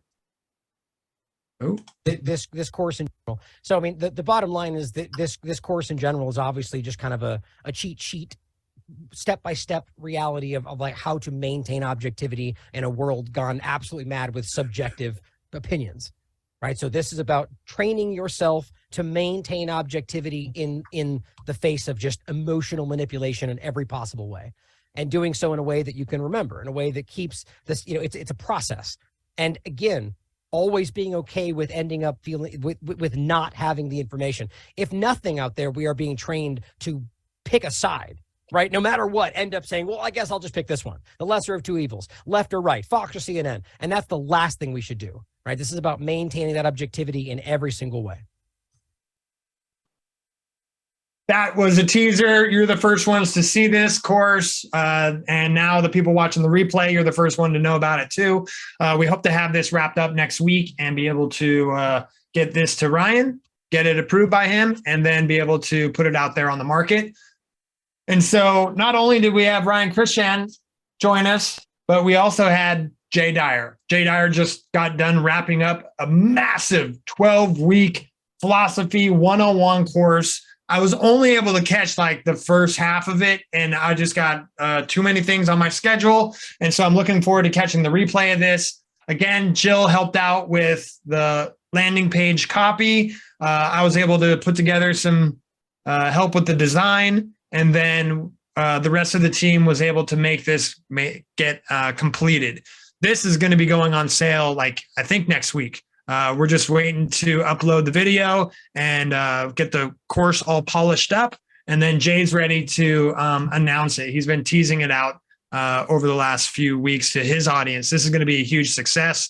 And I'm really looking forward to, seeing people react to Jay's humor, his the way that he does impressions of Mark Zuckerberg, and being able to teach philosophy in a very fresh and funny way so that people are able to stay interested in the topic, to understand why philosophy is so crucial to morals, to society, to us as individuals. So I can't wait for this to happen, and keep a lookout on in the coming weeks of this getting released and being out there available for purchase.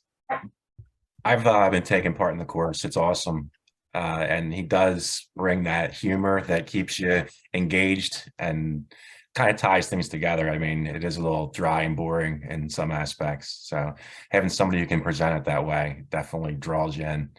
I've been enjoying it. Unfortunately, it's kind of overlaps with my mastermind group. So I can only catch about an hour of it before I got to jump off and then go back to the replay. So I don't really get to participate in the Q&As, unfortunately, but great course. Anybody else have anything to say about Jay being able to get a way to ask Jay questions? And the Q&As are pretty valuable in themselves, I'd say.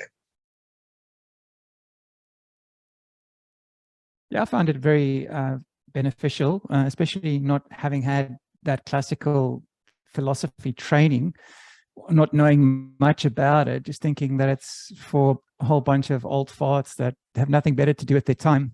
Meanwhile, back at the road, I learned that, philosophy teaches you how to think critically about many things and to argue things within your head and then put forward an argument that's been well thought through. And, that's still something that I'm working through. And I agree with Rob at the beginning, everything I was able to participate fully, and then the masterminds, came, and then so I was only able to catch like certain sections of it.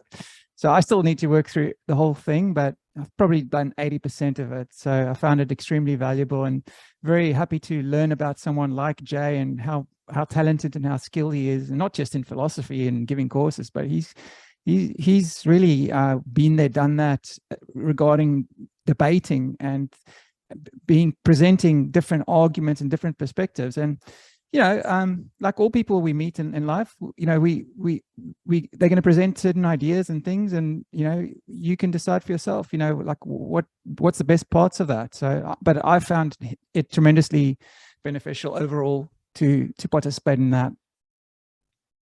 All right, Van, I'm going to need that testimonial in writing, please. This is recording. Anybody else have anything to say? Well, I joined in. Oh, sorry. Go ahead. Cody, then.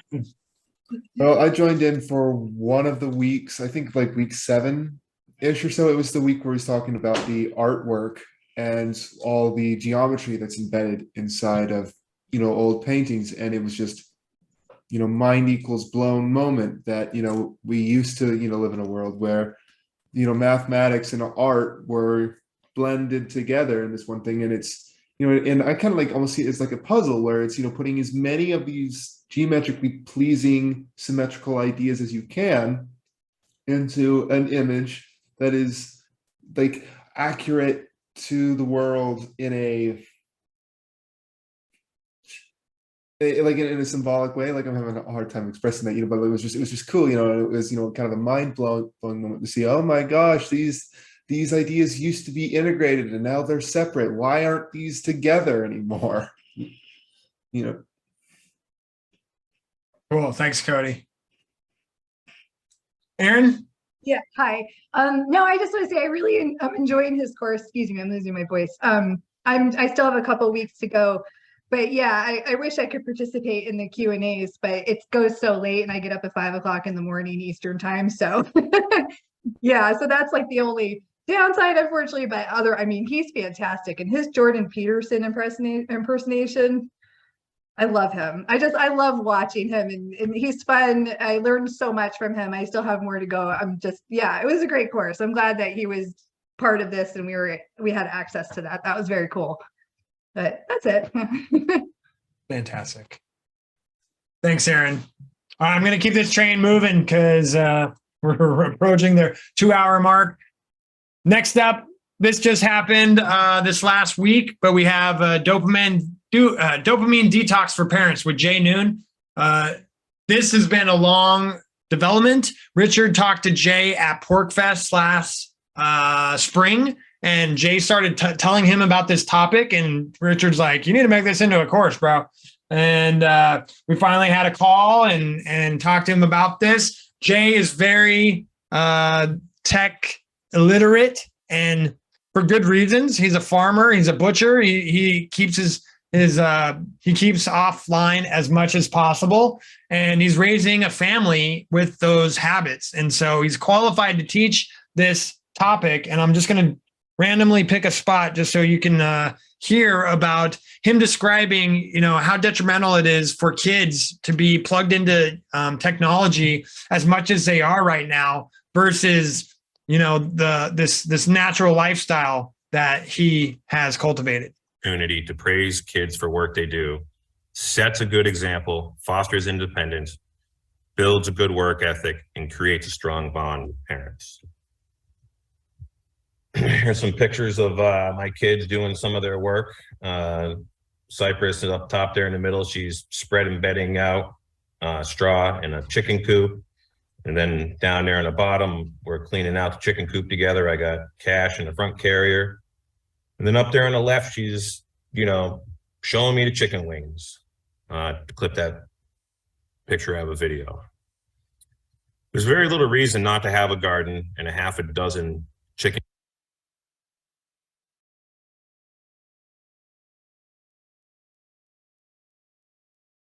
All right, we're going to stop there. Little teaser that is currently being cleaned up and worked on. Justin Olson is taking charge of post-production, and then we're going to be having a meeting next Tuesday about how to package this. He ended up having a good, strong 1-hour presentation, and it was a good arc of problem, solution, and then a very lively Q&A that I think went on for about 2 hours afterwards.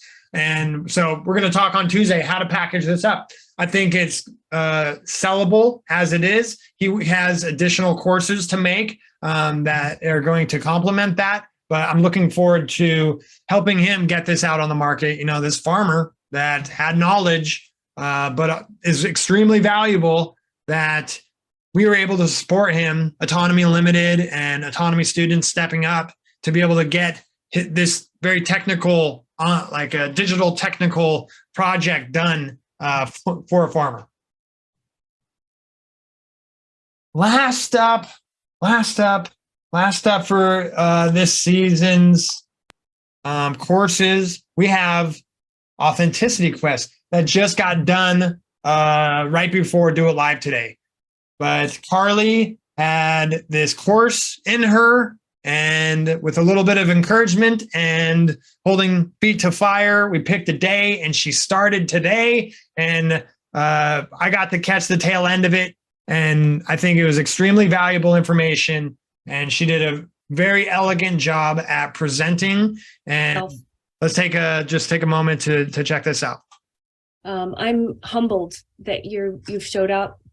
What I'm about to present to you is a labor of love for me. And I'm going to be inviting and hoping you'll share with me your feedback toward the end here. So as you know, our experience here on Earth is not at all what we've been led to believe. And this Authenticity Quest is an invitation for you to discover that this also applies to the beliefs we have with regard to the human form. It's the beginning journey to take back what's rightfully yours. My intention is to share with you the unfolding steps that I took and continue to take in the process of taking dominion over self. Because when we take dominion over self, we then collectively take dominion over the earth as it was meant to be, and we make heaven on earth. So I won't be able to cover everything needed for a true spiritual alchemical process in 4 short weeks, but I have included some very key elements. I want to ensure a foothold in the door of taking your rightful place in this world. So to gain control of the soul is to identify and release the energies that bind us to a world that's not in service to the greatest good. To gain control of the soul is to— I'm going to stop her right there. Wasn't that juicy? So was anybody on the call today able to join live with Carly? And I'd love to hear some feedback on it.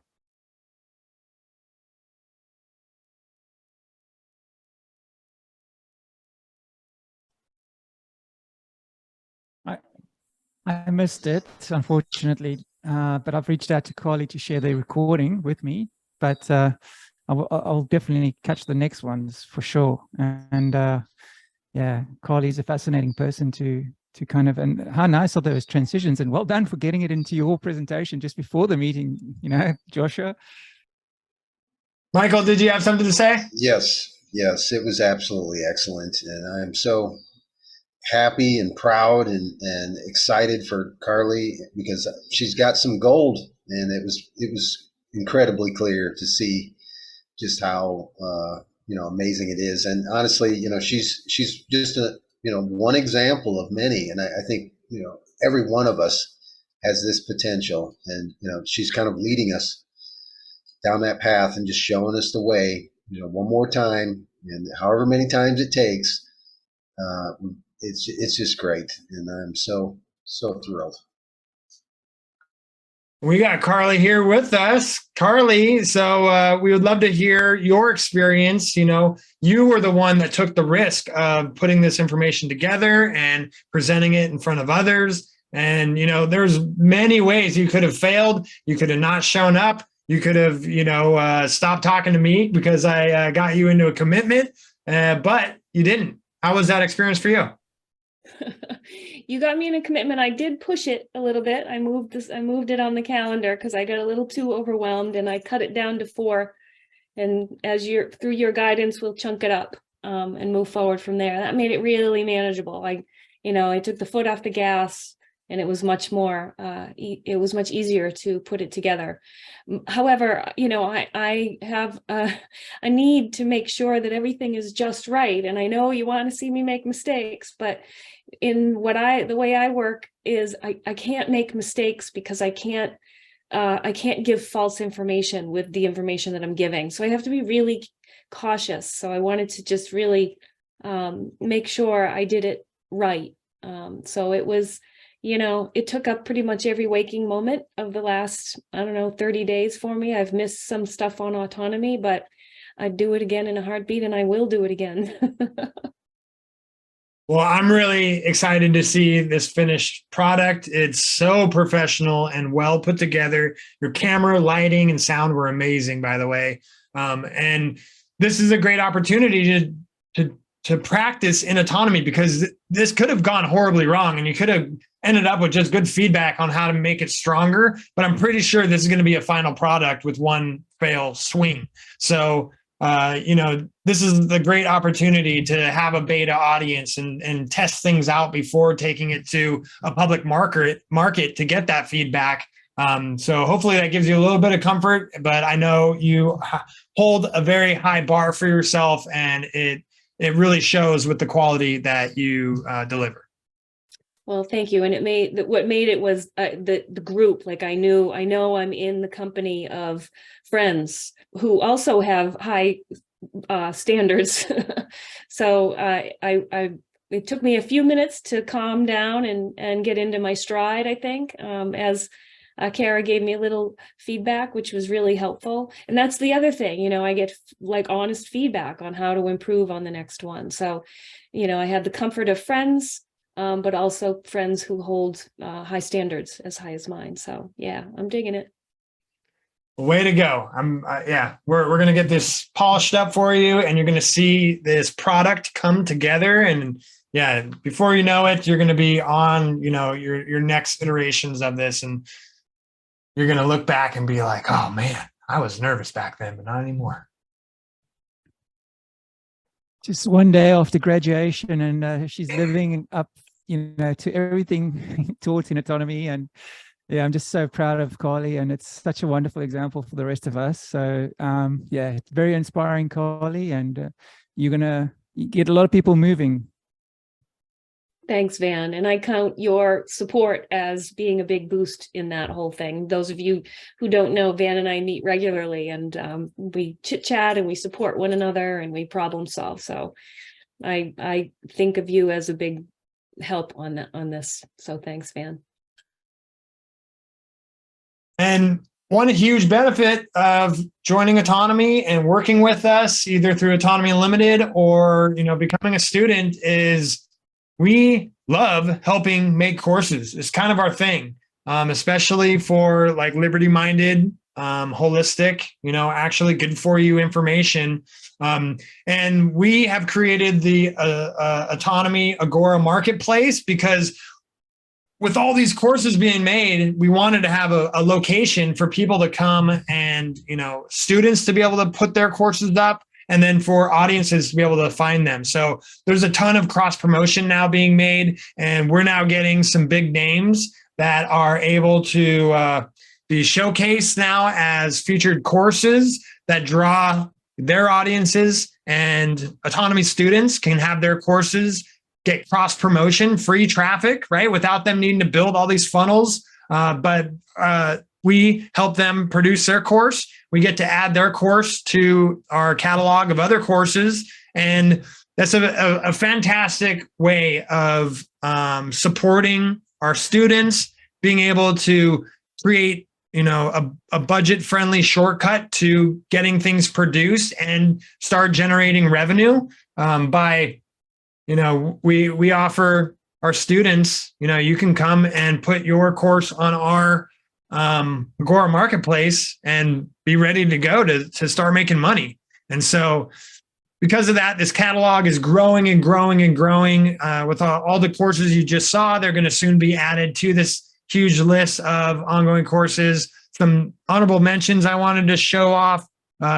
Jim and Beth Hood, they created the Test Drive Your Future. We got this up in the last couple months. James Corbett, Mass Media History. This was a kind of a difficult course to find, but now that's on the Agora Marketplace. It's got a low price point for all the value that you get inside of there. Probably about six hours of heavily researched information on the history of mass media. It's super fascinating. This is a season 4 student who created a course on comics and how to draw, how to create comics, how to market comics. We just got this up like last week. Strings of Freedom, Jordan Page. It was a course we helped him build in season 5, I do believe. Rawad, season 6 graduate. He just got an SEO copywriting course done. So you can see the potential here. And I put a call out in the forum. If you have a good understanding of knowledge around a certain topic, there's an easy path for you to create a course. We want to help you make these courses.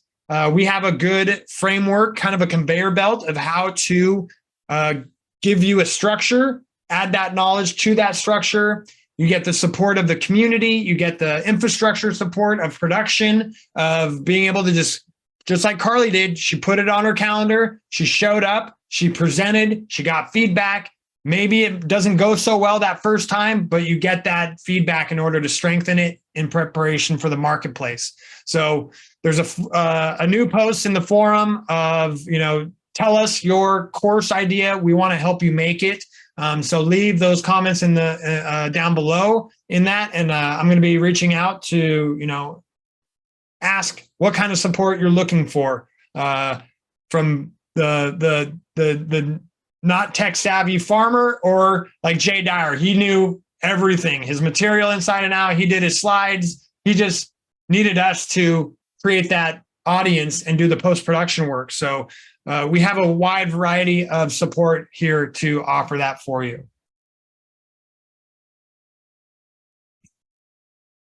All right. We made it, the 2-hour mark, and I'm almost on my last page of notes. Okay. One thing I've been not talking about on purpose is this upcoming autonomy workshop. It's fantastically planned that your guys' end of your season, you guys are going to get a course on an autonomy mindset and a workshop on goal setting.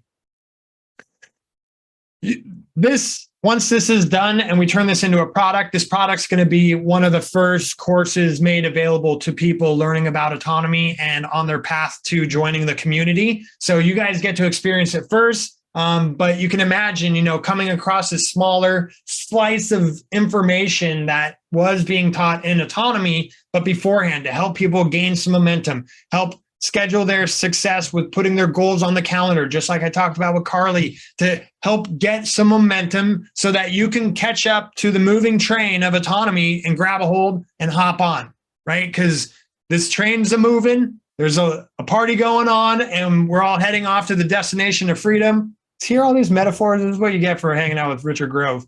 And we want to make it easy for people to be able to hop on as well. And so every student is invited to this, happening a week from Sunday on January 15th. This is going to be a fantastic lecture on anti-fragile mindset that Richard's going to be presenting for the first hour. It's free, so you can invite your friends and family and get them to at least check out that mindset lecture. It's a great introduction to Richard's teaching style, to be able to witness his depth of knowledge and understanding on topics. And then the real work begins. So we're offering this for only $47. This is going to be a 3-hour in total workshop, including with the 1-hour free mindset. There'll be a 2-hour goal setting workshop following that, along with a Q&A. So as all autonomy students know, you can learn about information, but that's not going to internalize it, and you're not going to be able to put that to use. But when you go through a workshop,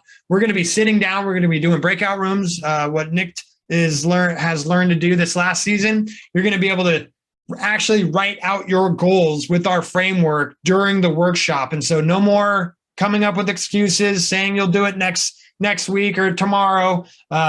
You're going to get your goals done. Richard's going to tell you how to get it on your calendar so that these goals become actuated, or turn into real tangible things.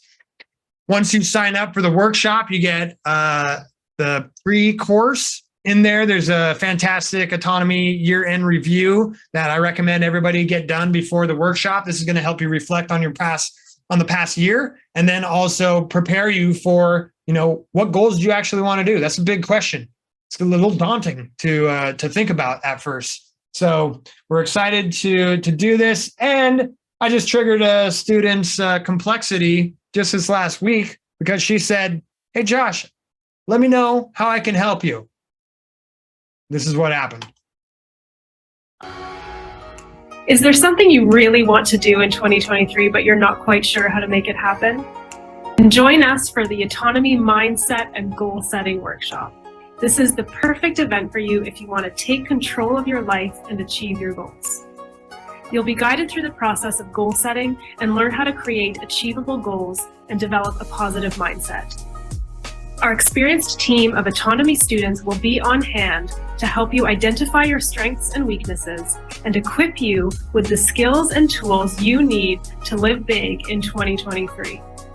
Join us for a fantastic day of community, inspiration, and personal growth. You'll leave feeling empowered and motivated, ready to take on the world. The event will be held on Sunday, January 15th. Register early so you can secure your spot. We look forward to seeing you at the Autonomy Mindset and Goal Setting Workshop. Some of the fun stuff we get to do across the street, make fun promotional videos. Again, Onyx stepped up. I said, "Hey, would you mind reading these words into a camera?" And she did it with such good charisma and good lighting and a welcome, warm face to deliver this information. And then she sent me over, the raw video last night. I was able to find some B-roll, we call it, but some additional video and some cool text effects to make that into something that is really enticing to watch and to look at. Nice work, Onyx. I think you're a natural. You're probably going to have a new service that you can offer here soon. And to sweeten that deal even more, Autonomy Workshop attendees will have the ability to join a contest to win free courses. If you share the Autonomy Workshop with your friends and family, and you get to win free courses. So we got a good contest going on. You'll learn about that once you sign up. Autonomy students, you guys are already added to this. And so we're really trying to make this the best event possible. And I'm really looking forward to it. It's going to be a week from tomorrow at the same time as our normal Q&A. So tomorrow's Q&A is the last Q&A for the season. And then me and Rich, hopefully, going to take a little bit of time off and then prepare for season 9 right after that. Yes. My daughter just asked me when am I going to be done? Does anybody have anything to comment on those? And I think I'm going to wrap this up because we're past our two-hour mark. I'll say hi. A piece of paper. Okay, after graduation, we'll talk about this more in Q&A tomorrow. This is where the fun begins. I was trying to paint that picture out because now that you've gone through your first season, this is when you get to really start learning rapidly. You have some foundational information, foundational mindset, foundational mental models, and some foundational skills to be able to start putting those to work. And that's where the feedback mechanism of learning and growth really happens.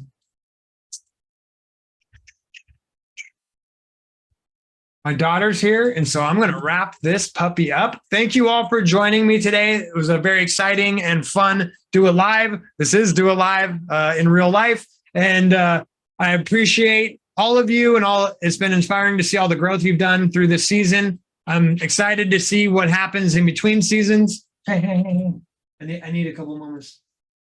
And I look forward to seeing you all in season 9 back to learn and grow at a whole new level. Thank you all for joining us. If you're watching this, please subscribe to the channel, smash that like button, and check out the obstacle course because that's where you'll really learn about what the course entails and also the path to getting in. So we hope everybody will join us at the workshop next Sunday, and we'll see you there. Thanks, Joshua. Bye, Joshua.